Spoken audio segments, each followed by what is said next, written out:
Shaadaa qabatuun barbaada. Har'a miti garuu guyyaa biraan qabadhaan. Baga nagaan deebite abboo. Achuma si wayyaa achuma taa'eeti.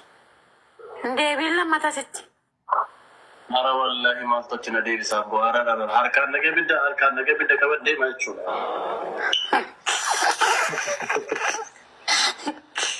Ji'a tokko osoo hin guutiin waan. Wallahi. Inna lillahi wa inna ilaihi raaji'uun. Dhugaa natti hin fakkaatu bara. Astaghfirullah. Taariq salaamu alaikum. Asalaamullah amo kami. Jara wallahi alhamdulillah. Gaafa masjida seenu takka rabbiin kadhadheen beeku Yesuus koon jedha ture jette waan sana kijibaan jette moo dhugaa jette ishee kana adda nu baase tokko moo dhumarra si gaafadhatte uftanii yeroo isin xumurtan isin gaafadhatu shaadaa duratti kana qofa ifa naa godhe. Wallahi lazim bilbila korraa baneen akkasittiin kan hundasaa kan subiis kan magriibaas hundasaa bilbila kofiin lafiitii kaa'een akkasittiin bilbila kofiin lafiitii kaa'een waan achirraa jedhu jedheen salaataa ture. Dhugaa rabbi mana abdii mucaan ture ragaadha. Dhugaan jedha bilbila koo tokko achi kaa'eenani fiin lafiitii keewwadheen waan inni jedhu jedheen salaataa ture. Dhugaa rabbi jechuun maqaa yeroo sanatti jechoota salaataa hundayyuu fiteen ture.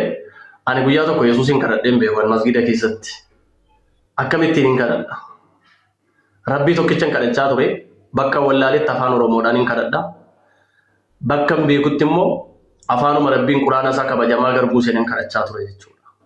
Kanaafuu yeroo sanatti dhugaa dubbachuu fi kijibadhaa Rabbiin naaf araaramu.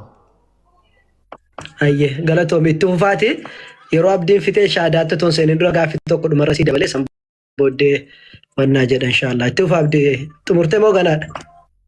Ustaz, gaaffii masan gaafatu tureeyyu itti fufa. Ani gaaffii biraan gaafadhu gaaffii wayin gaafadha ka biraa qabaatte ta'e dhumarra gaafadha malee amman gaafadhu hin qabdu ka biraa gaafadhe haa xumurru.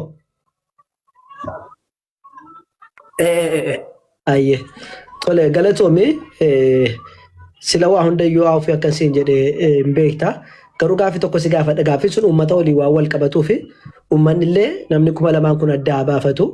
Sababiin isaas amaanaa rabbiidhaan booddeetti amaanaa uummataa baannee toskaa'uu jirra nuti. Kana jechuun garee shaadaatiif yeroo baay'ee qarshii garaagaraa sassaabaa turre qarshii sana Ustaaz Farhaanii hin nyaataa jira akkas jette. Isti waa'ee qarshii sana waan beektu jira moo miiruma keessa galtee dubbatte waan uummatarraa sassaabee biyya arabaa taa'ee nyaata ofiisaa jette. Dingata yoo waan jiraate uummata fuulduratti hin sirreeffadha. Waan informationii qabdu soo jiraate na beeksisuu kooti. Galatoome. San booda shaadaatti ufa abdii. Galatooma Ustaaz gaaffii bareedaa na gaafattanii. Dhuguma yeroo sana jechoota akkasii dubbachaan ture. Keessattuu jechoota kana yeroo baay'ee godhadheen fayyadamaa ture. Jechichan itti yeroo sana itti fayyadamaa ture jechoota kana akkan dubbadhuuf sababa kan naa ta'an gaayidiidha. Namaan gaayidii ta'een malee ragaa argadhee yookaan immoo ragaa isin nyaattan qabaatteen miti. Gaayidiin ta'ee nama gaayidii ta'eeni.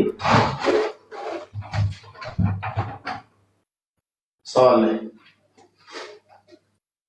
fama bakka dhaabadhee jiru dubbachuun hin barbaadu. United Arabaa keessatti bakkee kun beekamaadha waan ta'eef beektumni keessaniyyuu booree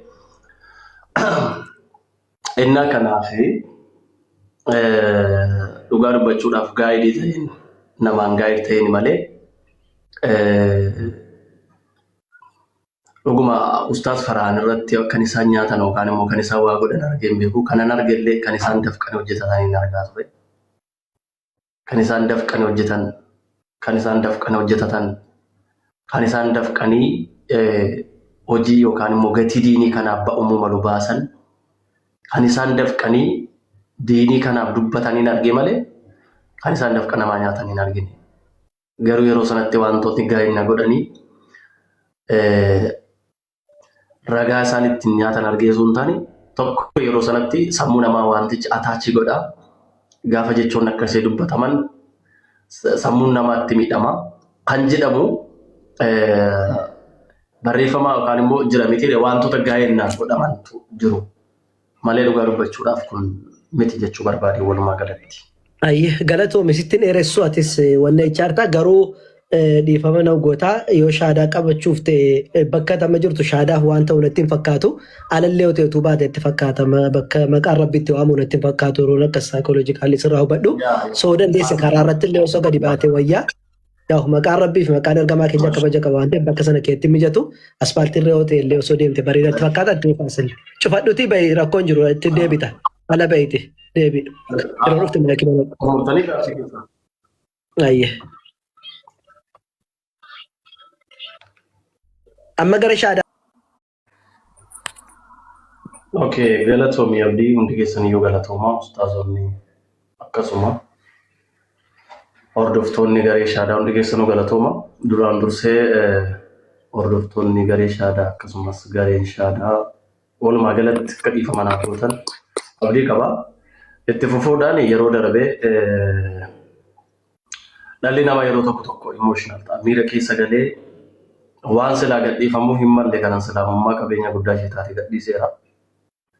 Kanaaf ammoo gaaffii sammuun koo natti dhaga'amee fi ceephoo sammuun koo natti yaadachiise irraa kan ka'e deebi'een gara rabbiitti deebi'ee too'ee bakkee barbaada jechuudha. Tole maaliif gallakkifte yeroo gallakkifte islaamummaa? Yeroo gallakkise sanatti waan bal'aa osoo hin barbaadu haala bakka mijataan jiru ammaaf. Kanaaf yeroo gallakkise sanatti maaliif akka gallakkise namoota baay'eedhaaf ni gala.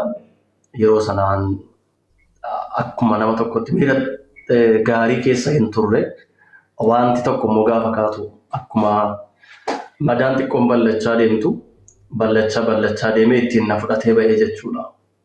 Ittiin na fudhatee ba'ee akkasi.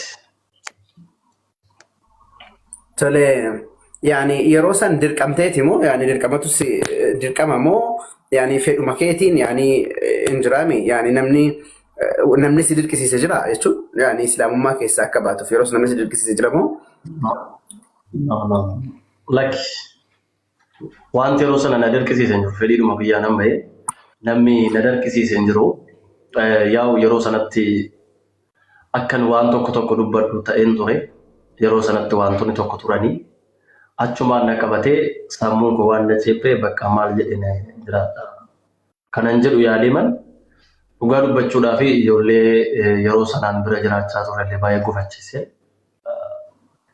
Biraa ba'ee namni yeroo sana haalan keessa ture sanaan natti dhufee akkan keessaa ba'uuf dhiibbaan irratti uumani jechuudha. Akkan keessaa ba'uuf dhiibbaan irratti uumani yeroo sana. Yeroo tokko immoo wanta ati keessa jirtu murteessa beektaa. Wantoota baay'ee na haasofsiisanii na dubachiisanii achi booda ofan ceepha'e bakka amma already keessaa ba'e waan ta'eef keessumaa ba'a jedhee murteessee man yeroo sana keessaa ba'e jechuudha. Sammuu kiyyatu na ceepha'e dhugaa dubbachuudhaaf malee namni giddii Okay, warri akkati waan kana dubbattuuf si kakaasan yookaan immoo sababa siif ta'an kiristaanota? Abdii koo ammatti dubbachuun barbaadu bakka hin jirutti murteessaa. Okay, yeroo islaamummaa keessaa baatetti islaamummaan laalillee waan takka jechaa turte Nabi Muhammad illee irratti illee jechootaan barbaachisne dubbattee turte. Isa san maaliif dubbatte gaafas? Dhugaa dubbachuu fi ana nama tokkicha baay'ee xiqqaa fi baay'ee ijoollee ta'e miti. Hayyoonni addunyaa gurguddoonnii fi beektonni addunyaa hedduun iyyuu uummati miliyoona lamaa ol nabii kabajamaa nabii Muhammad sallallahu alaihi wasallam hordofee jiraata. Garuu yeroo sanatti akkan jechuutan taane dubbadhuu fi wantoonni sababa naaf ta'anii ni jiranii. Ergani wanta hin barbaachifne dubbadhee booda erga waan hin barbaachifne irratti dubbadhee booda ittoo isaayyuu sababni sun akkan dubbadhuuf natti babal'ate. Sababiin isaayyuu duraan wantoota tokko na dubbachiisaniiru waan ta'eef narkaa wantooti reekoordiidhaan ba'an booriin irratti gadhiisuu waan danda'aniif hin beekamu. miira keessa galee waan baay'ee yeroo sanatti dhuguma dubbachuuf ustaaza Faayyuu Gad suura isaanii gombisee raabsaan ture. Yeroo sanatti kan sababa taates ana sammuun koon hin beeka. Eenyu akka ta'e maal akka ta'e maaliif akka wanti kun uumame hundayyuu hin beeka. Dhugaa dubbachuudhaa fi isa kanallee rabbiin dhiifama naaf haa godhu naaf haa araaramu. Kanaaf wantoonni yeroo sanatti sababa naaf ta'e walumaa galatti abdii koo nubattu jedhee yaada. Okay, waan gaariidha. Eshi, tole amma hoo agam tokko qophiidhaati jechuun islaamummaa keessa gad dhaabbachuudhaaf yookaan ammoo emotion ta'uurraa fagaachuudhaaf fakkeenyaaf amantiidhaaf emotionii waan garaagaraati. Fakkeenyaaf amma ka'ee dhimma dhuunfaatiif Ustaaz Farhaanii wajjin wal dhabuu mala, Sayyaa wajjin wal dhabuu mala, Abbaa Caalii wajjin wal dhabuu mala, yoo barbaanne waan amantaa keessatti wal dhabuu mala. Rabbiyyuu wal dhabsiisanii gidduu keenyatti rabbi waan akkasiin fedhini kana dura hin jiru. So wannan siin jedheefi aniif Ustaaz Farhaan yoo wal dhabne wal dhabbiin keenya kaawwate kan Ustaaz Farhaan qofa. Ani Sayyaa yoo wal dhabne kan Sayyaa qofa malee wanni amantaatti galchu hin jiru. So ati fuunduraaf emotion ta'uurraa fagaachuudhaaf yookaan ammoo wantoonni akkanaasitti dhufanii islaamummaadhaan waan hin taane jechuudhaaf. Akkasumallee warroota diin kanaan da'awaa kanaan gad dhaabbatanii deeman tuttuquurraa akkasumallee warroota da'awaa irratti bobba'anirraa sabaa tokko tokko yoo wal dhaban amantii fakkistee waan san dubbachuurraa yaani emotion ta'uurraa fagaattee islaamummaa kana qofa irratti gad dhaabbattee qabattee jiraachuudhaaf akkam gad dhaabbachuudhaaf qophiidha yaani wantoota gatii si barbaachisu.